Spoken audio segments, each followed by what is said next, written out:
Today's tutorial is my Snow White from my Twisted Disney collection that I released last October.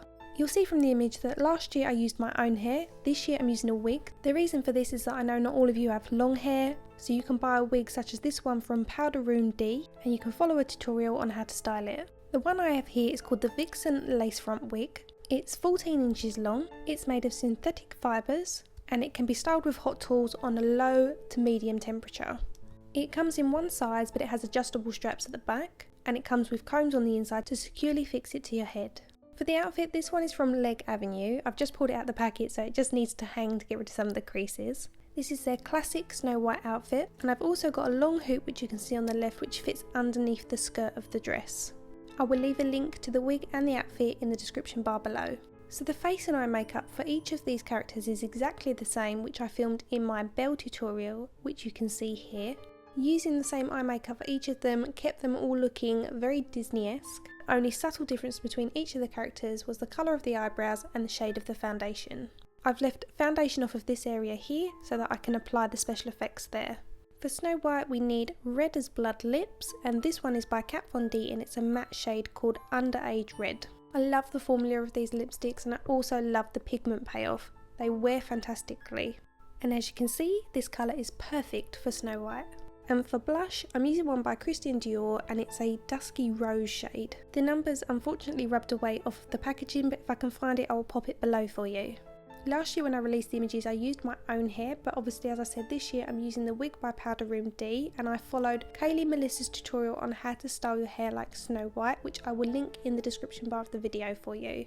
Obviously you need a hair with a little bit of length to it, so this 14-inch one is perfect because you can roll it up at the back and you can create this classic Snow White hairstyle. The headband bow comes with the outfit from Leg Avenue. I'm cleansing my skin where I had no foundation just to make sure there's no oils on the skin, and I'm using Witch Hazel. It's a mild astringent and it just removes any oils. I'm using Kryolan Gelafix skin. You can melt this in the bag in warm water or do what I do and pop a little bit in the microwave. You only need about 15 seconds, and once it's melted make sure it's not too hot before you apply it to your skin. If it is too hot it will burn you, so please be careful.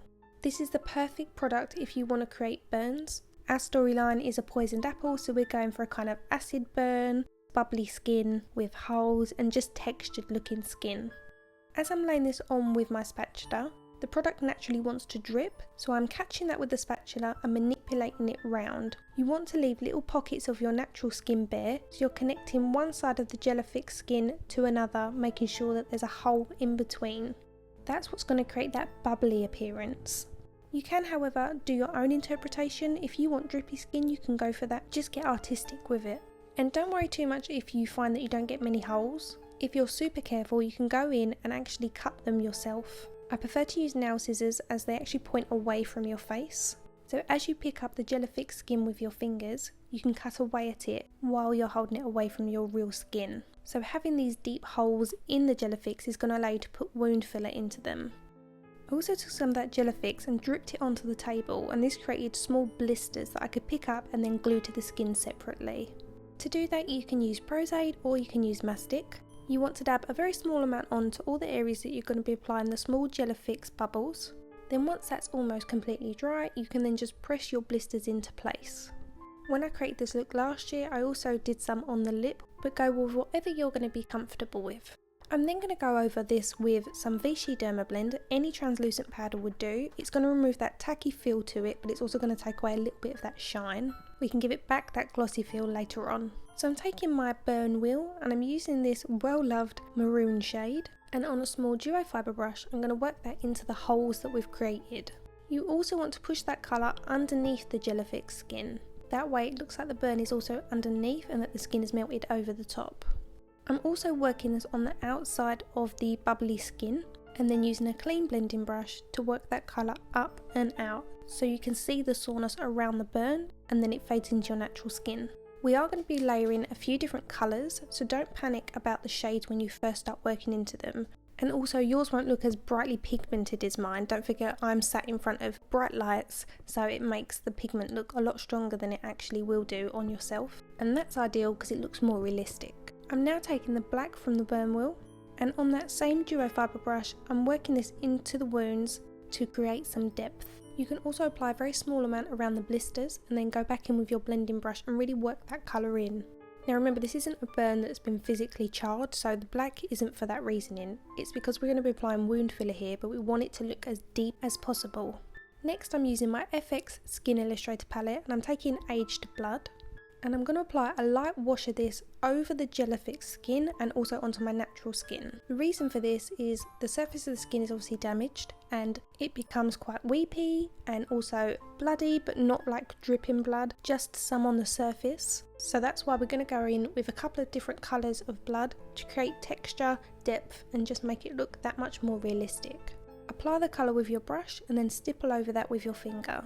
I'm now going in with some wound filler. This is a bit like coagulated congealed blood, and we're going to use this to fill in those holes. By doing this, we're making it look deeper and as though the flesh has been eaten away and we've got deep craters. I'm smearing that on with the spatula, but I'm making sure it's not too uniformed. By scraping some away so you can expose a little bit of the flesh, it looks as though the depth of those holes are slightly uneven. Then I'm using what's left on the spatula to smear that over the Gelafix skin. To create the small veins that you can see in the original image, I'm using my Flesh Tone Skin Illustrator palette and a tiny paintbrush, and I'm using wiggle motions to apply these veins coming out from the sides of the nose and also from the wound. And I'm using my finger to dab the colour down so we get different colour payoffs, some stronger than others and some less visible. I'm obviously going quite light with mine, that's the appearance that I wanted to go for, but if you want to go more intense with the veins, feel free to do so. I'm now switching from blue to purple and creating more veins. To vary that intensity, it just depends on how much of the alcohol you apply to these paints. Definitely don't forget to apply some to the opposite side of your face and also around your chin area.